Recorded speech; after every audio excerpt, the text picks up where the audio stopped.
स्वागत है आपका हमारे चैनल भक्ति वेदा में, जहां हम लाते हैं आपके लिए धार्मिक मान्यताओं से जुड़ी छोटी छोटी बातें जो आपके जीवन में बड़ा बदलाव लाता है। आज की इस वीडियो में हम आपको भारत के एक ऐसे विशाल मंदिर के बारे में बताने वाले हैं जिसमें 200 ताजमहल समा जाएंगे। जी हाँ, बिल्कुल सही सुना आपने।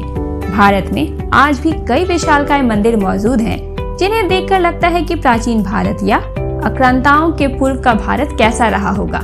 इन्हीं विशालकाय मंदिर में से एक है बृहदेश्वर मंदिर या राजेश्वरम टेम्पल, तमिलनाडु में। तमिलनाडु के तंजौर में स्थित एक हिंदू मंदिर है जो 11वीं सदी के आरंभ में बनाया गया था। यह मंदिर पूरी तरह से ग्रेनाइट से निर्मित है। विश्व में यह अपनी तरह का पहला और एकमात्र मंदिर है जो कि ग्रेनाइट का बना हुआ है। यह मंदिर शिल्प का उत्कृष्ट उदाहरण है। इसी विशालता देखते ही बनती है। कहते हैं कि भगवान शिव को समर्पित तंजावुर या तंजौर का बृहदेश्वर मंदिर का क्षेत्रफल और परिसर इतना विशाल है कि इसमें आसानी से 200 ताजमहल समा जाएंगे। इस भव्य मंदिर को यूनेस्को ने विश्व धरोहर घोषित किया था। चेन्नई से 310 किलोमीटर दूर स्थित तंजावुर का यह मंदिर कावेरी नदी के तट पर 1000 साल से अविचल और शान से खड़ा हुआ है। कहते हैं कि राजा राज चोला प्रथम ने 1004 से 1009 ईस्वी सन के दौरान इस मंदिर का निर्माण करवाया था।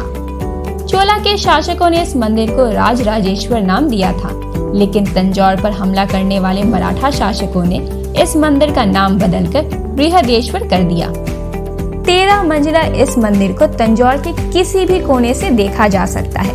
मंदिर की ऊंचाई 216 फुट, लगभग 240 मीटर लंबा और 122 मीटर चौड़ा है। आश्चर्य की बात यह है कि यह विशालकाय मंदिर बगैर नींव के खड़ा है। बगैर नींव के इस तरह का निर्माण कैसे संभव हुआ? इस मंदिर को गौर से देखने पर लगता है कि पिरामिड जैसे दिखने वाली महाकाय संरचना है जिसमें एक प्रकार की लय और समरूपता है जो आपकी भावनाओं के साथ प्रतिनिधित्व करती है। कहते हैं कि इस मंदिर को बनाने का आइडिया चोला राजा को श्रीलंका यात्रा के दौरान सपने में आया था जब वो सो रहे थे। मंदिर एक के ऊपर एक लगे हुए 14 आयातों द्वारा बनाई गई है जिन्हें बीच से खोखला रखा गया है। 14वें आयातों के ऊपर एक बड़ा और लगभग 88 टन भारी गुंबद रखा गया है जो कि इस पूरी आकृति को बंधन शक्ति प्रदान करता है। इस गुंबद के ऊपर एक 12 फीट का कुंभक रखा गया है। 6 किलोमीटर क्षेत्रफल में फैले इस मंदिर की भव्यता देखकर आप दंग रह जाएंगे। इस मंदिर के गुंबद को करीब 88 टन के एक पत्थर को बनाया गया है और उसके ऊपर एक स्वर्ण कलश रखा हुआ है। मतलब इस गुंबद के ऊपर एक 12 फीट का गुंबद रखा गया है। इस मंदिर की रचना और गुंबद की रचना इस प्रकार हुई है कि सूर्य इसके चारों ओर घूम जाता है, लेकिन इसके गुंबद की छाया भूमि पर नहीं पड़ती है। दोपहर को मंदिर के हर हिस्से की परछाई जमीन पर दिखती है, लेकिन गुंबद की नहीं। मंदिरों के पत्थरों, पिलरों आदि को देखने से पता चलेगा कि यहाँ के पत्थरों को एक दूसरे से किसी भी प्रकार से चिपकाया नहीं गया है, बल्कि पत्थरों को इस प्रकार काटकर एक दूसरे के साथ फिक्स किया गया है कि वे कभी भी अलग हो ही नहीं सकता। इस विशाल मंदिर को लगभग 1,30,000 टन ग्रेनाइट से बनाया गया है और इसे जोड़ने के लिए ना तो किसी ग्लू का इस्तेमाल किया गया है और ना ही चूने या सीमेंट का। सबसे आश्चर्य वाली बात तो यह है कि विशालकाय और ऊंचे मंदिर के गापुर के शीर्ष पर करीब 80 टन वजन का यह पत्थर कैसे रखा गया, जिसे कैपस्टोन कहते हैं। उस दौर में ना तो कोई क्रेन वगैरह होती थी। ये तो आश्चर्य की बात है। आश्चर्य यह भी है कि उस दौर में मंदिर से लगभग 100 किलोमीटर के दायरे में एक भी ग्रेनाइट की खदान नहीं थी। फिर यह कैसे और कहां से लाए गए होंगे? इस मंदिर को ध्यान से देखने पर लगेगा कि शिखर पर भगवा रंग पोता गया है या रंगा गया है, लेकिन यह रंग बनावटी नहीं बल्कि पत्थर का प्राकृतिक रंग ही ऐसा है। यहाँ का पत्थर प्रत्येक अनूठे रंग से रंगीन है।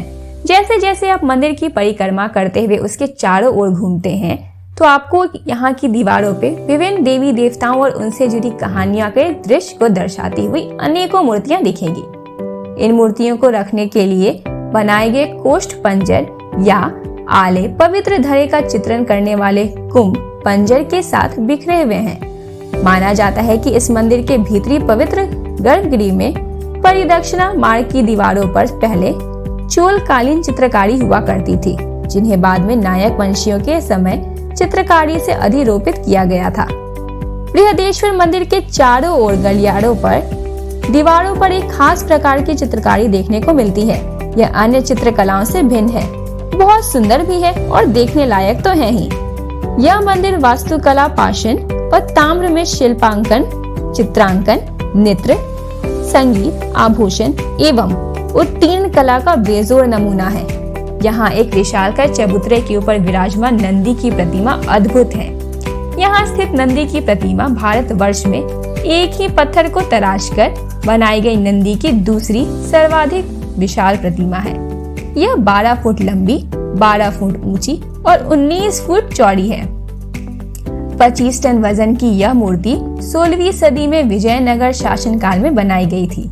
नंदी मंडप की छत शुभ्र नीले और सुनहरे पीले रंग की है। इस मंडप के सामने ही एक स्तंभ है, जिस पर भगवान शिव और उनके वाहन को प्रणाम करते हुए राजा का चित्र बनाया गया है।